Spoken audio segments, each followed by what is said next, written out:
और ये सिर्फ सबसे फेमस पेंटिंग ही नहीं है पूरी दुनिया की, ये सबसे महंगी पेंटिंग भी है। अभी पिछले साल एक डेटा आया था जिसमें एक वैल्यू कैलकुलेट करी गई इस पेंटिंग की, which was close to around $700 million, यानी करीब करीब 5,000 करोड़। और सिर्फ इतना ही नहीं, इस पेंटिंग के ऊपर इस पूरी दुनिया में सबसे ज़्यादा रिसर्च हुई है। और अभी कुछ साल पहले एक रिसर्च हुई थी जिसमें ये पता लगा कि इस पेंटिंग में कई कई जगह पर 30 से भी ज़्यादा लेयर्स का यूज़ किया गया है। जो फेस है और जो हैंड्स है उसके ऊपर कई जगह पर जो ब्रश यूज़ हुआ है इस पेंटिंग को बनाने के लिए, वो इतना पतला है ऑलमोस्ट जितना कि हमारा एक बाल पतला होता है। यानी कि हमको उसमें ब्रश के जो स्ट्रोक्स हैं वो भी नज़र नहीं आएंगे, इतने फाइन यूज़ करे गए हैं। शायद यही वजह रही कि उस पेंटिंग को बनने में कई साल लगे। ये पेंटिंग अपने आप में बहुत ही मिस्टीरियस है और वो मिस्ट्रीज आज तक भी कोई सॉल्व नहीं कर पाया है। अलग अलग व्यूज़ हैं, अलग अलग लोगों के, अलग अलग रिसर्चर्स के, अलग अलग स्कॉलर्स के, अलग अलग व्यूज़ हैं। लेकिन अगर आप मेरे स्टैंड पॉइंट से देखें तो एज अ फोटोग्राफर जब मैं इस पेंटिंग को देखता हूँ तो इसमें एक खास बात है, इसमें जो ट्रांजिशन है लाइट से शेडो की तरफ वो बहुत ही स्मूथ है।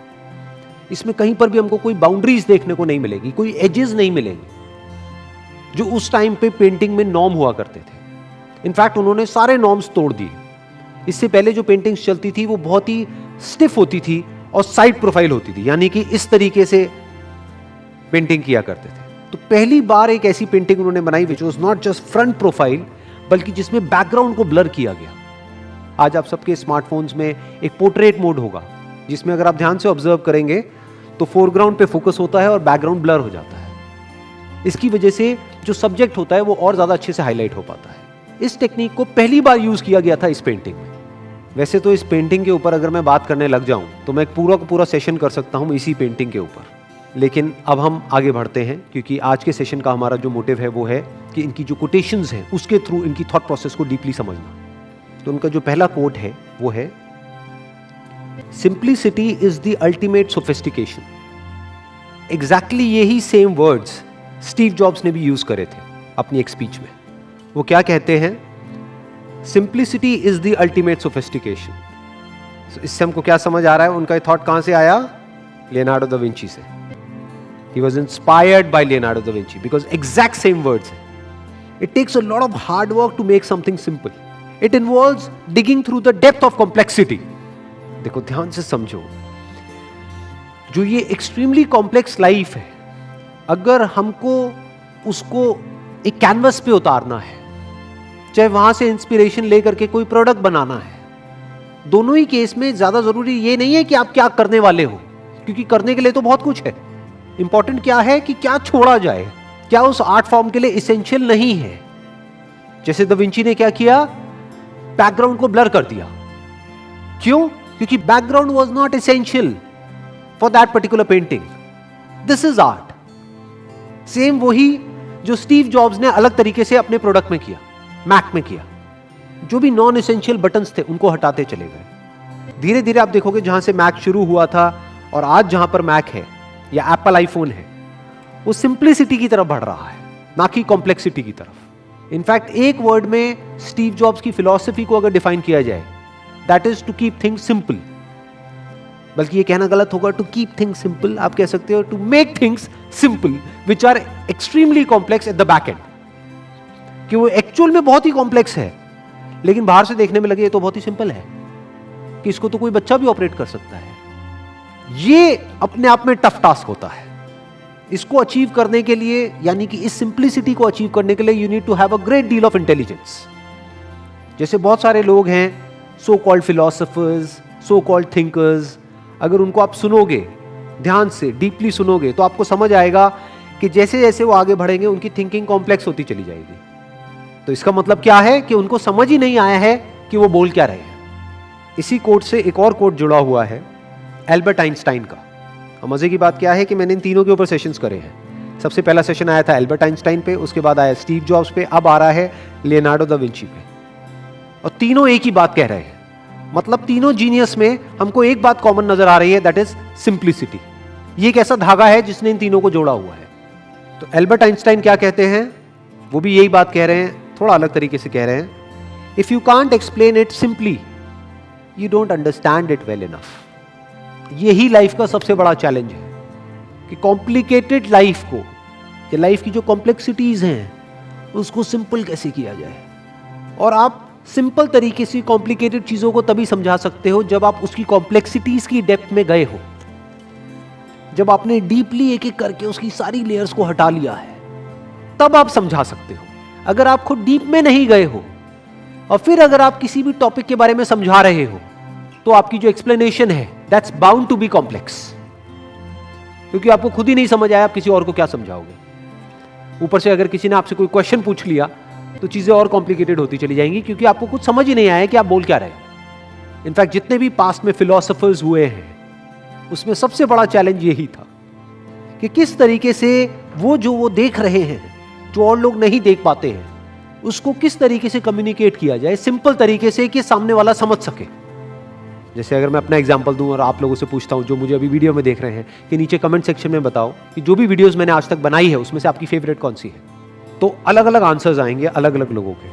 बट अगर आप मुझसे पूछो कि मेरी फेवरेट वीडियो कौन सी है, तो उसका नाम है 3 साइंस ऑफ ट्रू लव। इस वीडियो को आप देखोगे आपको लगेगा कि इसमें तो कुछ है ही नहीं, बहुत ही सिंपल है, बट उस वीडियो के पीछे क्या है वो सिर्फ मैं जानता हूं। उस वीडियो को बनाने में मेरा सबसे बड़ा चैलेंज ये था कि किस तरीके से जो भी मैंने आज तक पढ़ा है अलग अलग रिलीजियस स्क्रिप्चर्स में, वेदों में, उपनिषद्स में, उसके अलावा जो भी मैंने एक्सपीरियंस किया है, डीपली बारीकी से ऑब्जर्व किया, माइंड को, बॉडी को, उसके बियॉन्ड जो कुछ है उसको। अब मेरे लिए सबसे बड़ा चैलेंज क्या था कि वो जो मैं देख रहा हूं, जिस तरीके से मैं एक्सपीरियंस कर रहा हूं, उसको कम्युनिकेट करूं, इस तरीके से कम्युनिकेट करूं कि लोग समझ सके। यानी इस कॉम्प्लिकेटेड काम को किसी तरीके से सिंपल कर दिया जाए कि जो भी कुछ मैं जानता हूं, जो भी कुछ मैंने अपनी पूरी लाइफ में सीखा है,